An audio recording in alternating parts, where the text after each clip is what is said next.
ఆ రోజు నైట్ నేను అస్సలు మర్చిపోలేను. ఒక అమ్మాయితో లిమిట్స్ లేకుండా ఓపెన్గా మాట్లాడితే ఎంత బాగుంటుందో నేను ఆ రోజు తెలుసుకున్నాను. ఆ రోజు నాకు వచ్చిన ఆ ఫీల్కి పేరు లేదు. అమ్మ తిట్టినా, నాన్న కొట్టినా, ఎగ్జామ్లో ఫెయిల్ అయినా, ఆఖరికి లైఫ్లో ఫెయిల్ అయినా సరే అమ్మాయితో మాట్లాడితే ఎంత బాధనైనా మర్చిపోతారు మా అబ్బాయిలు. ఫుడ్ ఎలా ఉంది సావిత్రి గారు?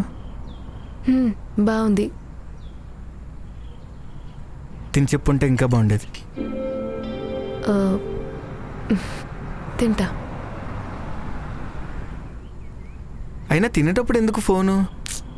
తింటా అన్నా కదా. ఓకే ఓకే, ఎందుకంత కోపం? తీసుకోండి. సారీ అండి, సారీ.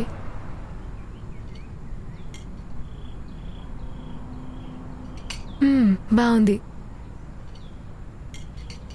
నేనే సారీ, ఏదో చనువు కొద్దీ తీసుకున్నాను, ఏమనుకోకండి. నేను కొంచెం బిజీ వర్క్లో ఉన్నాను. తింటూ చూసుకోండి.